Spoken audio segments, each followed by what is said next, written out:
Hello everyone and peace of Christ to all of you. Today our topic is about Sadguru. I spoke about him before, but today we are going to go a little bit and analyze so we can help people to see what we see. And you don't have to agree with me for sure. You have your opinion and I don't respect that. Uh, So, when somebody want to teach us and he claimed to be like a guideline, let us say a superior, someone he is way smarter than you. And when he talk, you learn from him. You experience stuff which is new. In the front of us, we have um, a quotation from Sadguru as an example of his many. I mean, this is what he do, right? He talk, and then when he talk, people they worship what he say to the point it became a quotation, as if he is.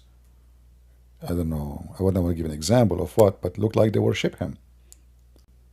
And we find a lot of people they do that with someone is celebrity, especially if he is the person present himself that he is the top G as an example, like he is unique, he is the best in everything. So today we will see some quotation and we'll show you why really this man is very dangerous. The mind is constantly preoccupied with what is going around us.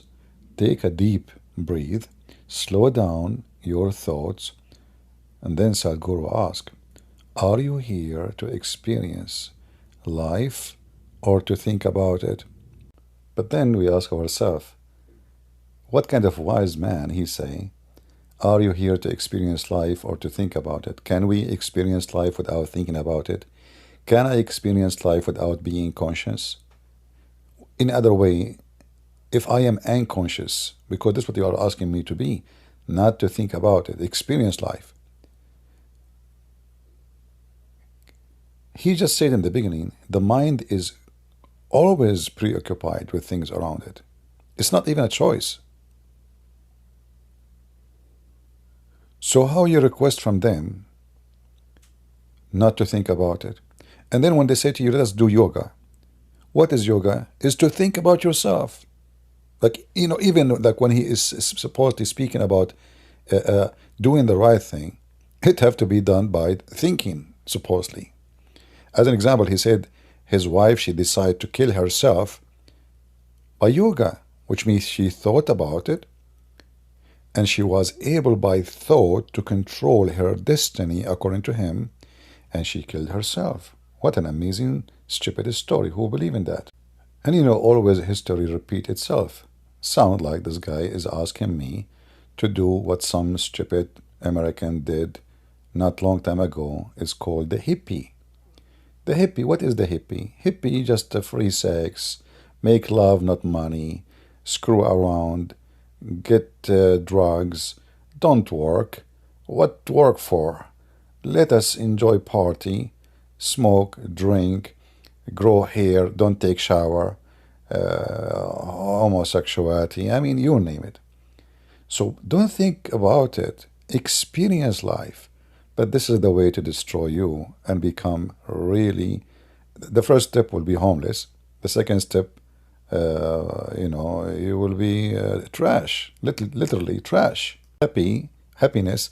That means you yourself are the last one to be happy because you always think about it. Experience life, Guru. Isn't it this is what you do, supposedly? You keep thinking and sharing thought.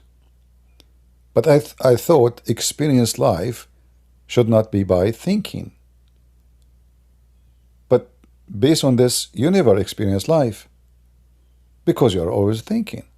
Thinking how to make money for sure and how to fool those people who I am amazed by the number of how many white people under the influence. Rarely I will find black people joining this idiot. I'm not like speaking about the white people, but isn't it amazing? If you go and watch the videos, you will see what I'm talking about.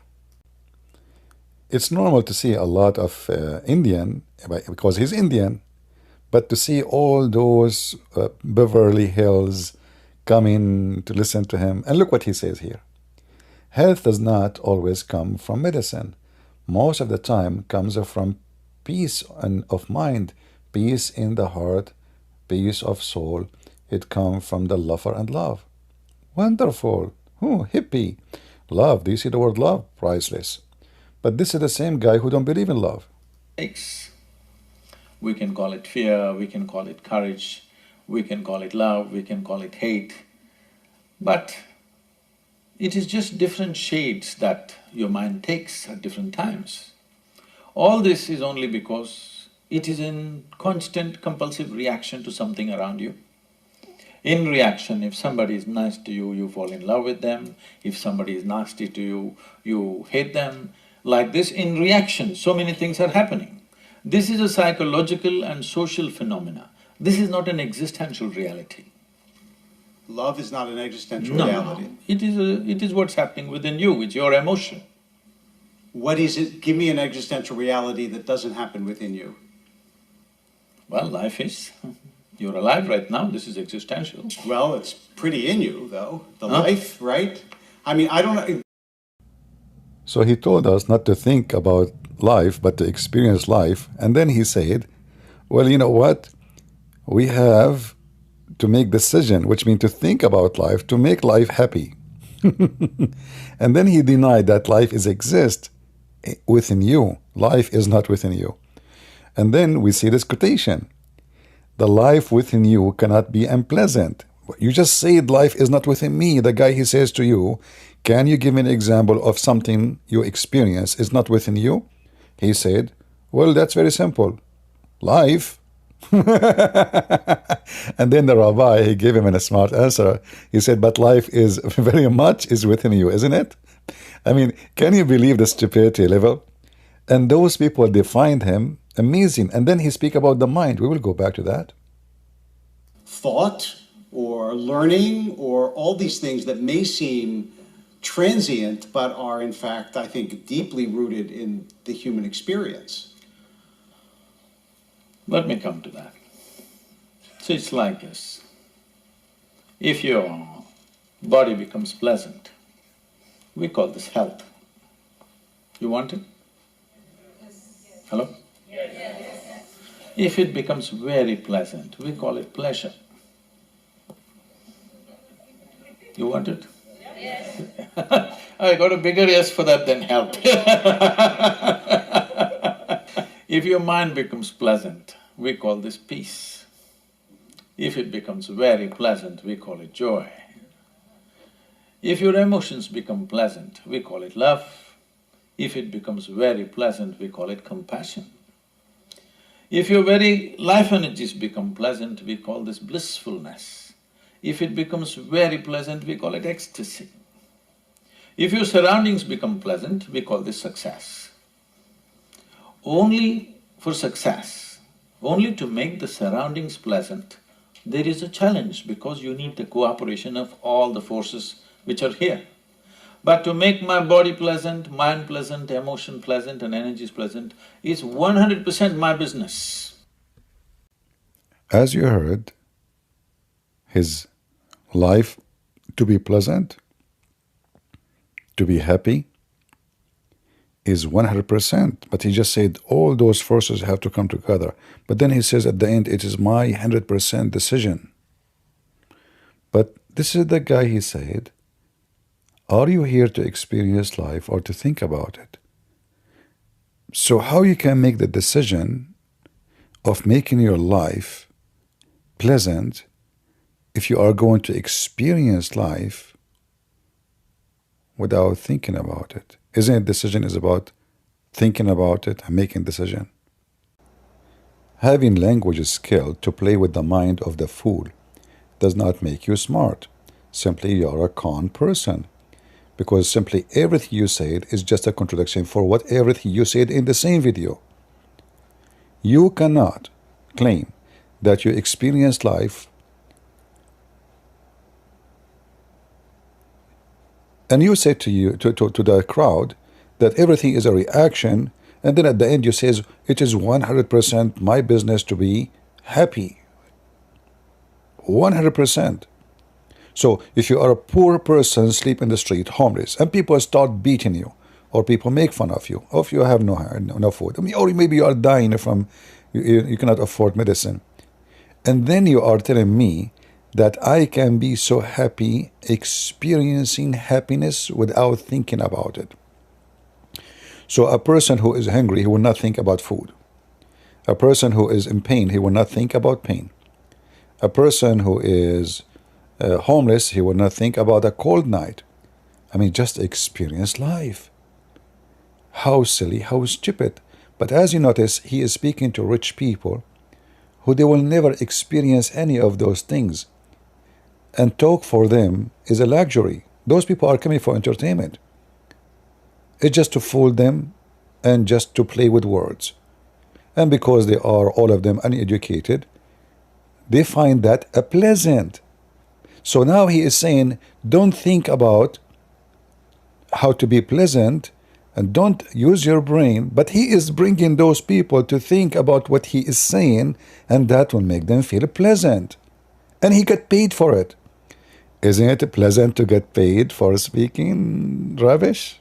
I think so. And life is not within you. And then he said in the quotation, yes, life is within you. And then if you read the second part of his quotation, it says, unpleasantness is created in your mind.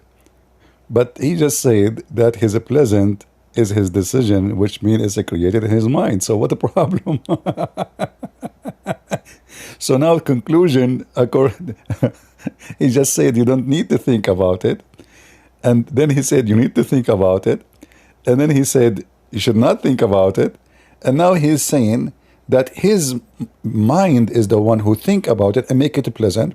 And now he is contradicting himself again, saying that any pleasant is coming from the mind. So now we got the conclusion. Pleasant and unpleasant is created in the mind. But are you going to experience life or going to think about it?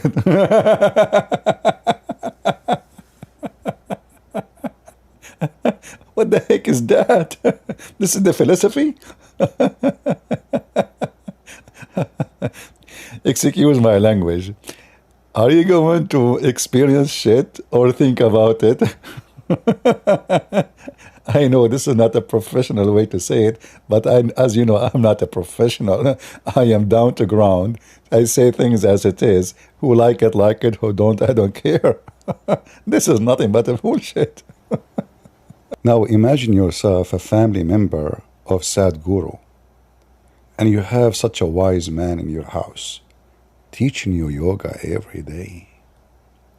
How much happiness your life will be. Full of it, pleasant. Remember, it's my business, 100%.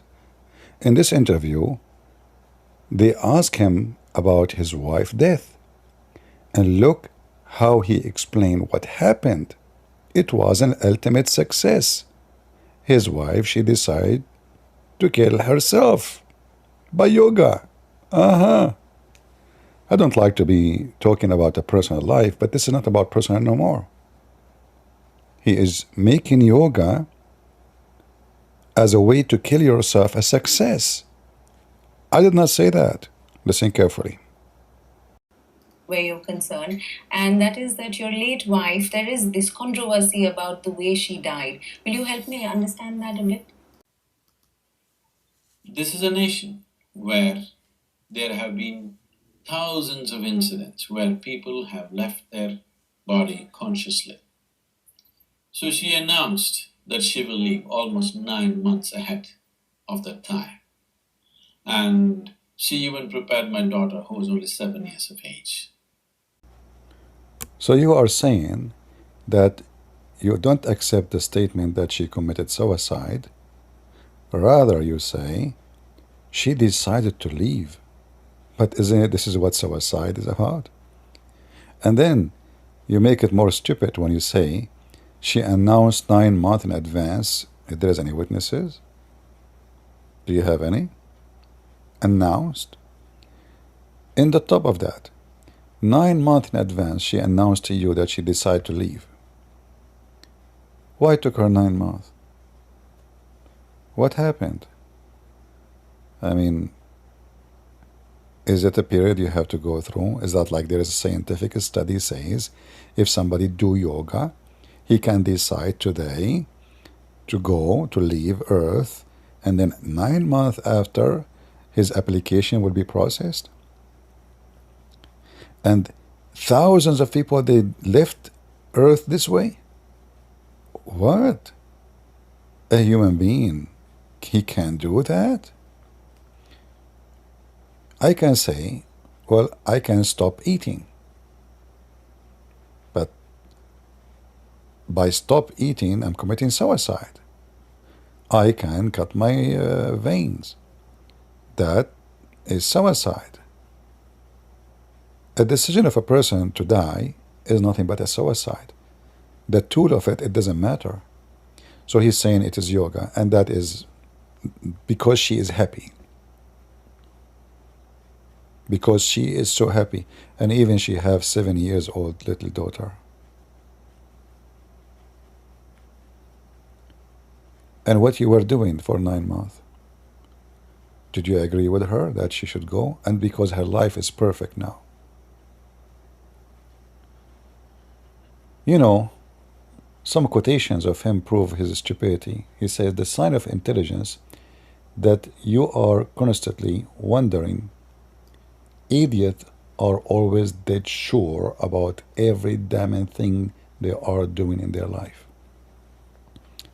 Is that about you? Or you are talking about someone else? Who was the idiot here, you or your wife? By choosing to leave, and she have a daughter, she is 7 years old, little girl. And you were not able to convince your wife if what you are saying is true, which is impossible to believe in it. Not to do that. Your love was not able to convince her to stay.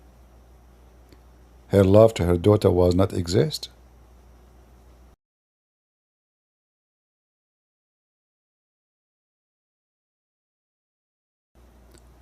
Another quotation for this madman: confidence and stupidity are very dangerous combination, but they generally goes together.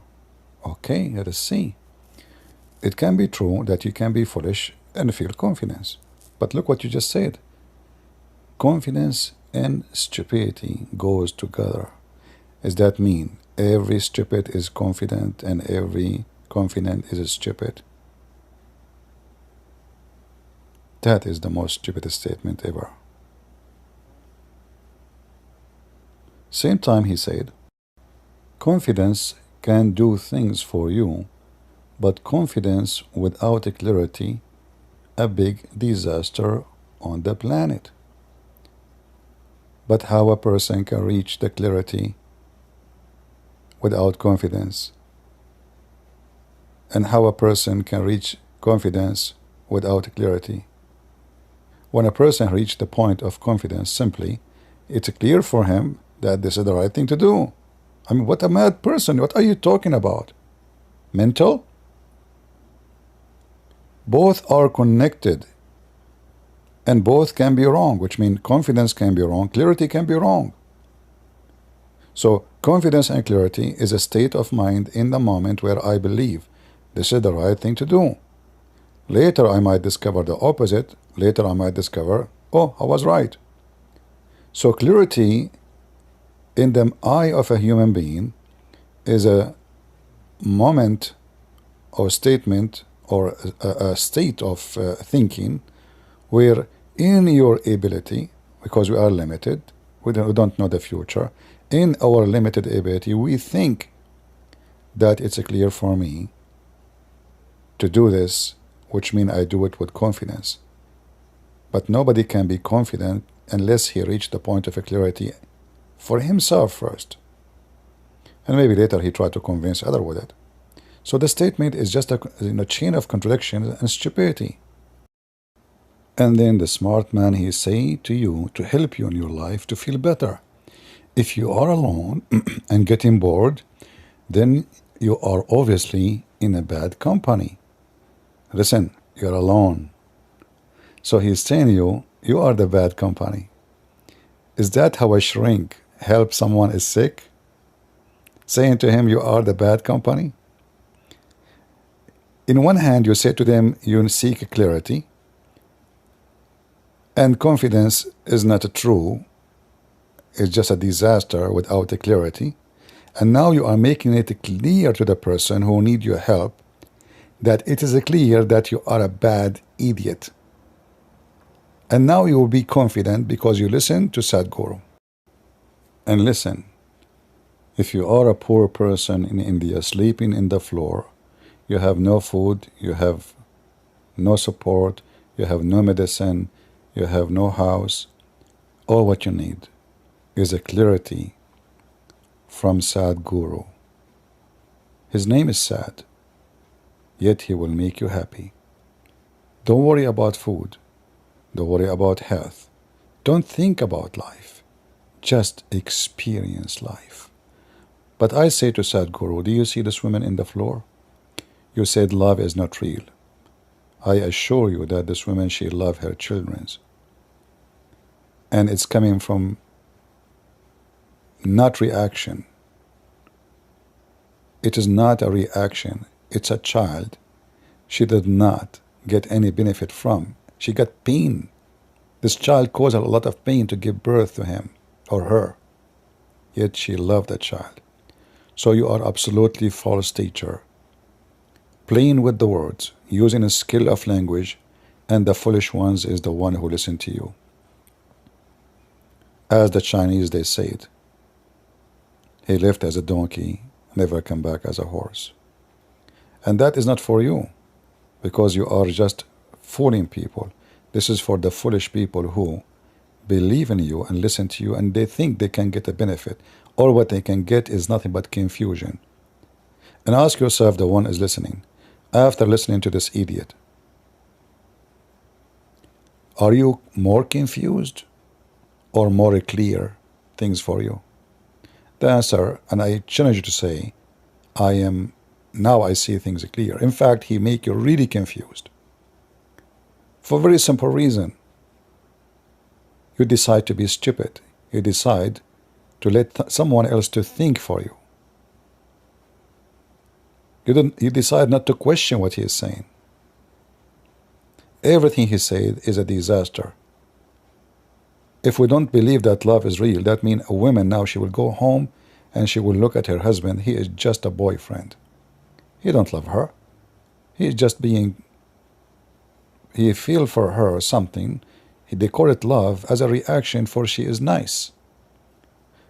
Or he is nice. So now she will go and find a new man is nicer. Because this is what love is, a reaction of somebody nice to you.